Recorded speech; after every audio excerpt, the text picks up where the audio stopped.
వైఎస్ఆర్ ఆ పేరు వినగానే అందరికీ కూడా ఒక ప్రేమ, ఒక ఆప్యాయతతో కూడిన ఒక పరిపాలనా విధానం గుర్తొస్తుంది.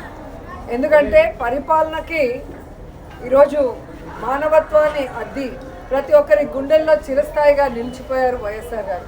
అందుకే ఈరోజు ఆయన చనిపోయి 14 సంవత్సరాలు పూర్తవుతున్నా ఇంకా కూడా ఎవరు ఆయన్ని మర్చిపోలేరు, భవిష్యత్తులో కూడా మర్చిపోరు అని గర్వంగా చెప్పగలను. ఎందుకంటే ఈ రాష్ట్ర రాజకీయాల్లో పెను మార్పులు తీసుకొచ్చి పేదవాడికి నేనున్నాను అంటూ ఆయన ఇంటి వద్దకే అన్నీ కూడా తీసుకొచ్చి అందించిన ఘనత వైఎస్ఆర్ కుటుంబానికే దక్కింది. ఎందుకంటే వాళ్ళు ప్రజల్ని తమ కుటుంబ సభ్యులుగా భావిస్తారు, అభిమానిస్తారు. వారికి ఏదైనా అయితే అది తమకైనట్టుగా తల్లడిల్లిపోతారు. కాబట్టే ఆ కుటుంబం అంటే అందరికీ కూడా మక్కువ. కానీ రాజశేఖర్ రెడ్డి గారు ఏ విధంగా అయితే తన పాదయాత్రలో ఒక ప్రభంజనాన్ని సృష్టించారో, ప్రజల కష్టాల్ని, రైతుల కష్టాల్ని, ముఖ్యంగా పేదవాడి కష్టాన్ని దగ్గర నుంచి చూసి అవన్నీ దూరం చేయాలి అని ఒక నిర్ణయం తీసుకొని ముఖ్యమంత్రి అయిన తర్వాత ఆయన చేపట్టిన అనేక చారిత్రాత్మక నిర్ణయాలతో, సంక్షేమ పథకాలతో మరి ప్రతి ఒక్కరి గుండెల్లో కూడా ఈరోజు నిలిచిపోయారు. ఈరోజు హాస్పిటల్లో మరి సేవా కార్యక్రమాలు చేయడం జరుగుతుంది వైఎస్ఆర్ గారి జయంతి సందర్భంగా. సో 108 ఎంతోమందికి ప్రాణదానం చేశారు. అలాగే ఆరోగ్యశ్రీ ఎంతోమంది కుటుంబాల్ని ఈరోజు నిలబెట్టిన ఘనత వైఎస్ఆర్ గారికే దక్కింది. అలాగే రైతన్న వాడు బాగుంటే రాష్ట్రం బాగుంటుంది, దేశం బాగుంటుందని నమ్మారు. కాబట్టే రైతులకి అడిగింది కూడా చేయటం మనం అందరం కూడా గుర్తుపెట్టుకోవాల్సిన విషయం. ఇలా చెప్పుకుంటూ పోతే ఎన్నో. అందుకే వైఎస్ఆర్ అంటే ఒక బ్రాండ్, ఆయన ఒక లెజెండ్. సో రాజశేఖర్ రెడ్డి గారు మనకి కనిపించకుండా పోయిన తర్వాత అందరూ కూడా తల్లడిల్లిపోయాం. రాజన్న రాజ్యం లేకుండా ఎలా బ్రతకాలి, రాజన్న లేకుండా మనం ఎలా ముందుకు సాగాలి అని ఎంతోమంది భయభ్రాంతులకి, అలాగే బాధ తప్త హృదయంతో చాలామంది ప్రాణాలు కూడా విడవటం మనం అందరం కూడా చూసాం. కానీ ఆశా కిరణంలాగా ఆయన కొడుకు పులివెందుల పులిబిడ్డ, రాజన్న ముద్దుబిడ్డ జగనన్న వచ్చిన తర్వాత మళ్ళీ దేవుడి పాలన ఎలా ఉంటుంది, రాజన్న పాలన ఎలా ఉంటుందో మరి మనందరికీ కూడా చూపించడం జరిగింది.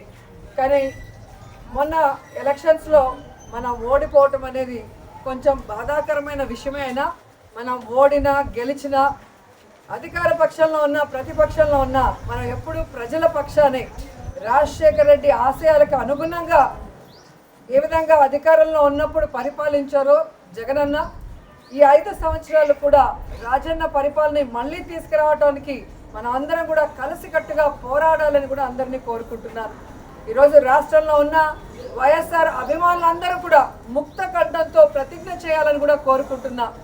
రాజన్న పాలన మళ్ళీ రావాలి, రాజన్న బిడ్డ మళ్ళీ ముఖ్యమంత్రి అవ్వాలి, మళ్ళీ పేదవాళ్ళ ప్రజల మొహాల్లో చిరునవ్వు రావాలి, వాళ్ళ కష్టాలు దూరం అయ్యే విధంగా మనం అందరం కలిసికట్టుగా పనిచేయాలని కోరుకుంటూ ఈరోజు వైఎస్ఆర్ గారి జయంతి సందర్భంగా ఆయన విగ్రహానికి పూలమాల వేసి ఇక్కడ సేవా కార్యక్రమాలకి అందరూ కూడా వచ్చిన ప్రతి ఒక్కరికి పేరు పేరున కృతజ్ఞతలు తెలియజేసుకుంటున్నాను.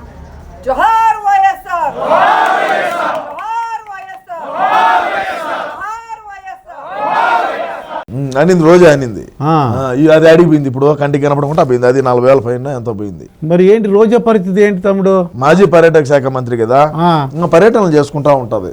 పర్యటనలో జబర్దస్త్ ఏ ఉండదంటావా? ఇంకా ట్రాలీల మీద డాన్సులే, ట్రాక్టర్ ట్రాలీల మీద డాన్సులే. ఇంకా ఓ ఇది మన ఫంక్షన్ వెనకాల ఉంటది, అదే అదే దాని మీద డాన్సులు వేసుకోవడమే. మరి కరమేం పట్టలేదులే. కొడుకే 1.5-2 కోట్లు పెట్టి కారు తీయించినప్పుడు, కారుకే 1.5 కోటి పైన ఖర్చు పెట్టినప్పుడు ఇంకా ఆమె దగ్గర లెక్క ఉండదు ఏమయ్యా. మరి ఏంటి కొడాలి నాని పరిస్థితి ఏంటంటావు? మరి ఏంటి మేము ఏం చేయాలా కొడాలి నాని పని? కొడాలి నాని ఏమున్నది, ఓడిపోయాడు కదా గుడివాడలో. అవును, ఓడిపోయాడు. మరి ఎమ్మెల్యే లేదు, మినిస్టర్ లేదు, ఏం చేయాలా?